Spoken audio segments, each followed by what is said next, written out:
This morning, we don't have much wind, so the temperatures you see are the temperatures you feel. It's in the teens to 20s, with cold water still being the warmest spot at 27. Kind of goes against the name, but hey, we get what we can get this time of year.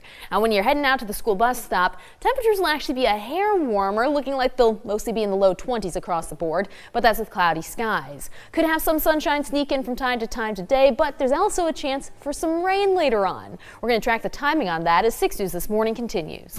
WLNS is here for you with 6 News This Morning. A second person is now in custody in connection to the murder of a Lenawee County woman that happened nearly 4 years ago. Good morning, Mid-Michigan. It's Monday, March 3rd. I'm Jorma Duran. And I'm Megan Vaselli. Thank you so much for joining us. 6 News is here for you now with this morning's top stories. But first, we're following breaking news in Lansing, where police had set up a perimeter at the intersection of New York Avenue and White Street earlier this morning. Lansing police just confirmed to 6 News that a shooting happened there around 4 o'clock.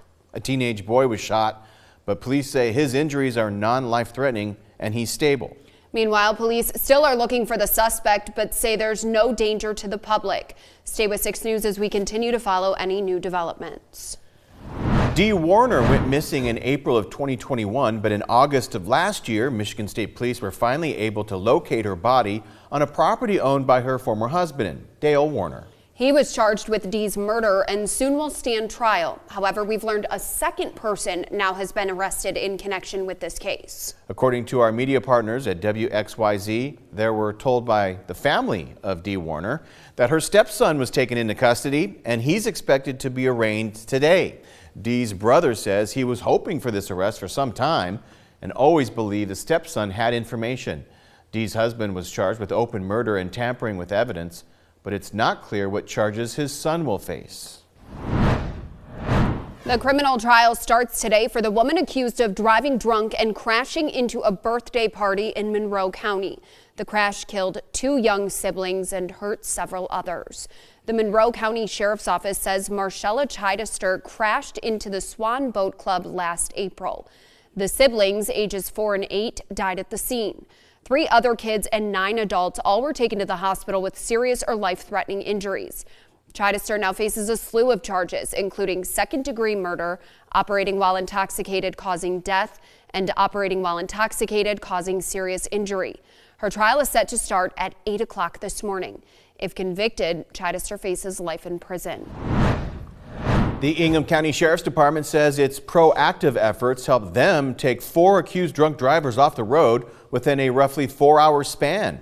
At 10 o'clock Saturday night, a deputy was called out to a car that was stuck in a field in Wheatfield Township, just south of Williamston, with a 48-year-old Saginaw County man ending up being arrested, as did a 21-year-old Mason woman who authorities stopped along southbound US 127 near Holt Road just before 1 a.m. Then at 1:30 a.m. Sunday, deputies stopped a 49-year-old Holt man near the intersection of Aurelius and Sycamore in Delhi Township, and an hour later, they pulled over a 40-year-old Lansing man. All 4 were arrested for operating while intoxicated and taken to the Ingham County Jail. Meanwhile, state police need your help identifying this man or his car. Troopers say he's a person of interest after an incident at the Walmart in Ionia. They didn't say what happened or when, but ask you to call the Lakeview Post at the number on your screen if you recognize either the man or the car. Michigan Attorney General Dana Nessel is now teaming up with the Michigan Bankers Association in a nationwide campaign to educate consumers about the threat of phishing scams. AG Nessel says the campaign, called Banks Never Ask That, will help Michiganders, quote, remain vigilant against scammers looking to steal their hard-earned money. The AG warns that scammers are getting more sophisticated, and one of the most common scams involves impersonating your bank. As a reminder, banks will never ask for confidential information through email, text, or an unexpected phone call. If you receive a call claiming to be from your bank, hang up and call the number on the back of your card to verify. And never click on links, download attachments, or reply to suspicious messages. Leaders of many European countries now rallying around Ukrainian President Volodymyr Zelensky after his contentious visit to the White House. They say they'll now do the heavy lifting to bring an end to the 3-year-long war between Russia and Ukraine, but maintain there must be strong backing from the U.S. Here for you now is Derek Waller with the details. More fallout after Friday's Oval Office clash between President Donald Trump and Ukrainian President Volodymyr Zelensky. You don't have the cards right now. With us, you start having cards. Right? The blow-up left a deal to give the U.S. partial access to Ukraine's minerals unsigned. Treasury Secretary Scott Bessent says it's off the table for now. It is impossible to have an economic deal without a peace deal. Across the Atlantic in London, more than a dozen leaders from Europe and Canada met with Zelensky for an emergency summit. Afterwards, United Kingdom Prime Minister Keir Starmer said the group is working on a Russia-Ukraine peace deal to present to President Trump. In the meantime, Starmer said the group will bolster military aid to Ukraine and look at building a coalition of peacekeeping troops from Europe. Europe must do the heavy lifting, but to support peace in our continent and to succeed, this effort must have strong U.S. backing. While in London, Zelensky told reporters he believes he can salvage his relationship with President Trump. In Moscow Sunday, Russia's top diplomat praised the president's handling of his meeting with Zelensky. The president later posted on social media, "We should spend less time thinking about Putin and more time worrying about migrants." Meanwhile, multiple U.S. officials tell CBS News Defense Secretary Pete Hegseth has directed U.S. Cyber Command to pause planning against Russia, including offensive digital actions. The duration and reason for the pause are unclear as the president pushes for a peace deal. Derek Waller, CBS News. From Storm Tracker 6, this is Weather on the Sixes, sponsored by Auto Owners Insurance. Simple human sense. The Capitol camera remains dry for this morning, and it should stay that way until later on when we have the chance for some showers. At the moment, there's no big system over the United States, though one is brewing to the west, and that'll bring us a lot of rain here for the middle of the week. Now, you have some snow on the radar, but that's not actually reaching the ground. It's too dry at the surface, so it's evaporating. There's a pocket of moisture back in Iowa, though, that we'll be watching for some showers later on.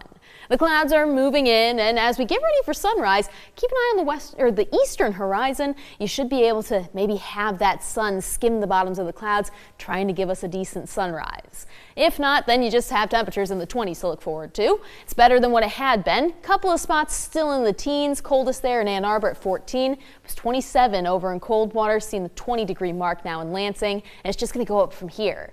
Reba has an amazing bow, nice and blue. Might see some hints of blue sky through the clouds today, but also could have some cloudy conditions to start. So just a little bit of a chance for that sunshine. Then we have a chance for some rain showers along with it. That's getting in for this evening as temperatures kind of start to drop back down. See a little sun today, though. A little bit. I'm taking it. You got to, right? Well, there's some more sun later in the week, so Hey. just don't So look at good. the next few days. I won't. There were flurries yesterday when I opened the blinds to see how the sun was doing. Yeah. Huh. Flurries. That's weird. Isn't it Because I just delightful? heard Sandhill Cranes, so okay, I'll stop talking. Thank you. Coming up in our What's on the Web segment, why the lawyer of a Michigan State student charged with threatening another school shooting says he wants the case dismissed. All right, your time.